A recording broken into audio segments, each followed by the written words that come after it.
What's going on, guys? Welcome back to a very special episode of Easy Buckets. How are you guys doing today? I hope you're having a fantastic day so far. In today's video, I got something that I guarantee you guys are gonna love, especially if you love NBA trades. We just got a crazy report that Kristaps Porzingis on the Dallas Mavericks is potentially gonna be traded this season. And the biggest rumor we're hearing right now is the possibility of Porzingis going to the Golden State Warriors. For this video, we're going to be talking about the possibility of how the Golden State Warriors can get Porzingis, and also talking about other NBA teams that I believe should target him if he's actually available. So if you're a big KP fan, you're going to love this.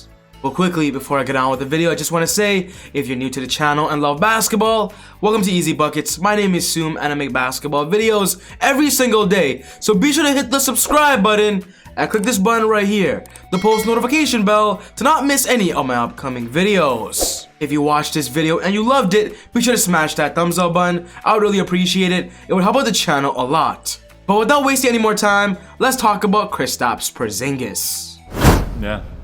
I think everybody's excited. Everybody knows that we're capable of taking the next step, and that's what excites everybody. And then we'll go from there, and then we'll see who we match up against, and what's going to be our route to success.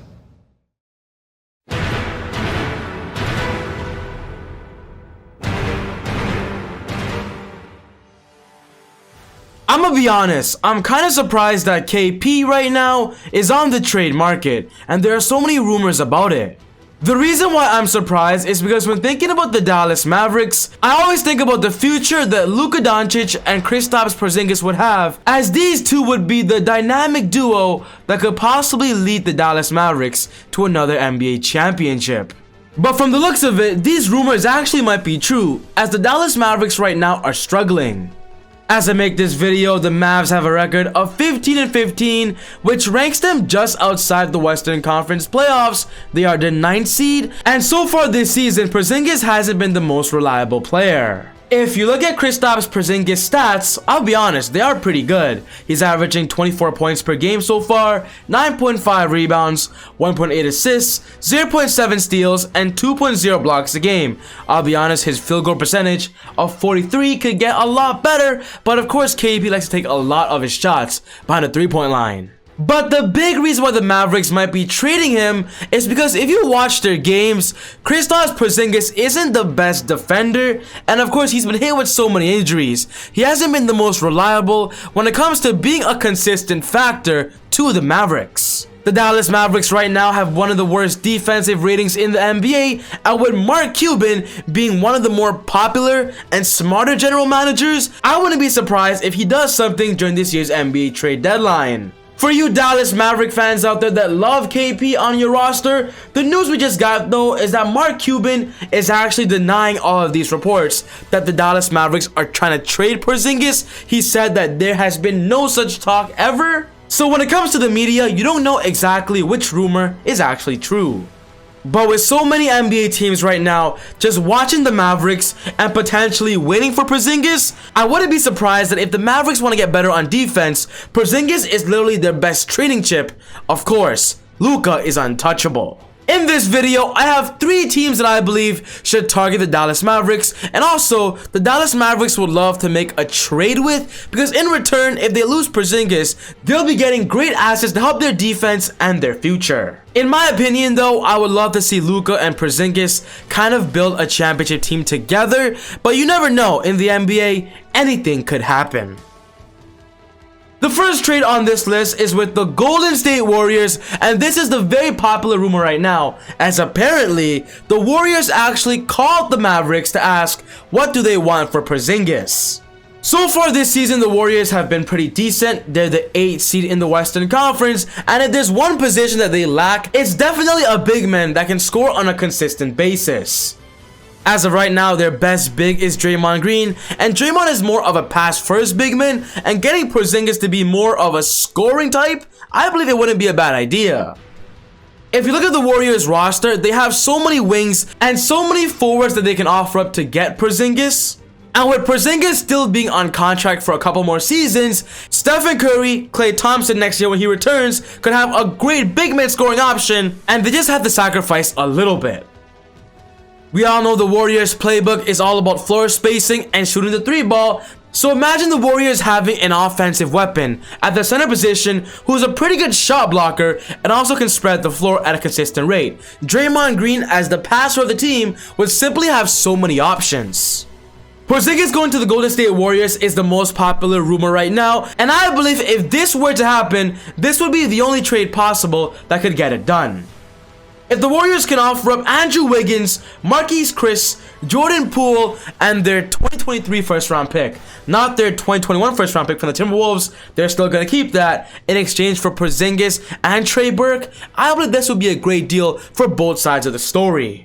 On the Dallas Mavericks perspective, they'll be getting Andrew Wiggins, who this season so far has proven to everybody how great of a forward defender he could be. He really stepped it up defensively because in the past, he hasn't been known for a great defensive player, but getting Andrew Wiggins on the Dallas Mavericks simply helps the Mavericks still have an offensive punch, a player that gives you the opportunity and potential to score 20 plus points per game.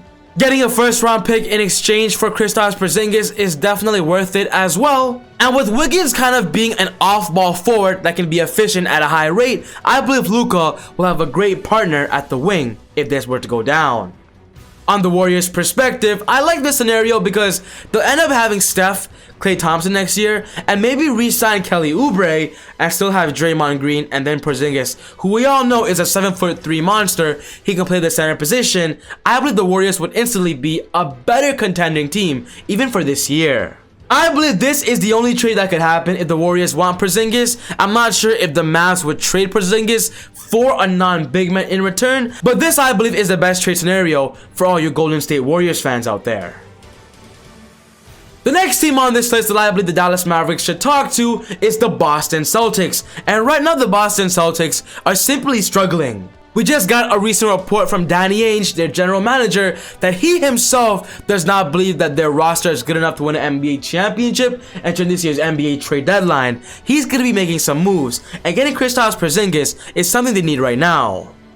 From what we're hearing, the Boston Celtics want a front court presence that can score on a consistent basis, but still be a defensive factor. And with Porzingis averaging plus 20 points and 2 blocks per game, him, Jaylen Brown, and Tatum would be an absolute monster in the Eastern Conference. The Boston Celtics right now have a record of 15-16, which ranks them as the 6th seed in the Eastern Conference, and in my opinion, I'm kind of surprised that the Boston Celtics are a below 500 team, and from the looks of it, they should not be here. And if KP becomes available, the Boston Celtics want a spread the floor big like him, and he'll just be a great perfect option. I believe if the Boston Celtics can offer up Marcus Smart, Tristan Thompson, and Carson Edwards, that would be enough to get Kristaps Porzingis, as the Dallas Mavericks get one of the best defensive guards in the NBA of Marcus Smart, and of course Tristan Thompson could also be a pretty good defender. On a time-to-time basis, it's not a bad option. On the Boston Celtics perspective, they'll be having an ultimate lineup of course, keeping Kemba Walker, and then Jaylen Brown, Jason Tatum, I believe Tice could even start at the power forward or center, and then Porzingis there. The Boston Celtics defense would still be decent, but their offense will get a lot better, which is what they need right now. With Marcus Smart being a great on-ball defender, and sometimes even being a pretty good 3-and-D player, I believe this would be a great option for the Dallas Mavericks, as Luka could kind of be getting a leader of Marcus Smart who can kind of raise the offensive, but also increase the defensive tempo to a whole nother level. I believe this is a win-win for the Dallas Mavericks. The Boston Celtics are going to be very busy during this year's NBA trade deadline, and if Porzingis is available, I believe they should go all in for him. And the last team on this video that I believe should target Kristaps is the Indiana Pacers, and I believe Porzingis, Domantas Sabonis, and Malcolm Brogdon would be something crazy. The Indiana Pacers right now have a record of 15-14, which ranks them as the 4th seed in the Eastern Conference, and from what we're hearing, they want more of an offensive punch because right now they don't have TJ Warren, who was previously their scoring leader. A lot of the Indiana's offense comes through Malcolm Brogdon and Domantas Sabonis, but getting a third player at the big man frontcourt position that can score at an efficient clip, Domantas Sabonis would have a frontcourt partner that would simply be unstoppable. Imagine a starting lineup of Domantas Sabonis and Porzingis at the 4 and 5. I believe any NBA team would be afraid of so many options the Indiana Pacers would have. With the Indiana Pacers right now looking for more offense and the Dallas Mavericks looking for more defense, I believe there's a trade package that fits both sides perfectly. If the Indiana Pacers can offer Miles Turner and Caris LeVert in exchange for Kristaps Porzingis and Trey Burke, I believe this is a great trade for both teams. As of right now, Miles Turner is actually 24 years old and leading the NBA in blocks per game of 3.5. Him going to Dallas Mavericks will give them more of a better defensive presence than Kristaps Porzingis. And what's special about Miles is he can also spread the floor and shoot the 3-ball. Of course, on the Indiana's perspective, getting Kristaps Porzingis, they lose a little bit of blocks, but Porzingis is still a pretty elite shot blocker, and that's why I'm saying it's a win-win. The Dallas Mavericks gain more defense, lose more offense, and then the Indiana Pacers gain more defense and then lose a little offense. It's a win-win for both sides, as both teams are getting exactly what they need. I believe Porzingis is better than Miles Turner, and that's why I believe the Pacers would have to add Caris LeVert in this deal. What do you think about this trade? Is this a good trade for both teams? Let me know your thoughts on this one. The Indiana Pacers, in my opinion, are one of the more unpopular, underrated teams in the NBA, and that's why I believe making a blockbuster trade like this will give them more attention and possibly pursue them to a longer playoff run in the Eastern Conference. So that wraps up my video for today, guys, on 3 NBA teams that I believe should target Porzingis, and the Warriors, in my opinion, are my favorite. What's most important to me is what are your thoughts? Are these trades good? Are these trades realistic? Put everything you're thinking in the comment section down below. But other than that, take it easy, God bless, and I'll see you all next time on Easy Buckets. Woo!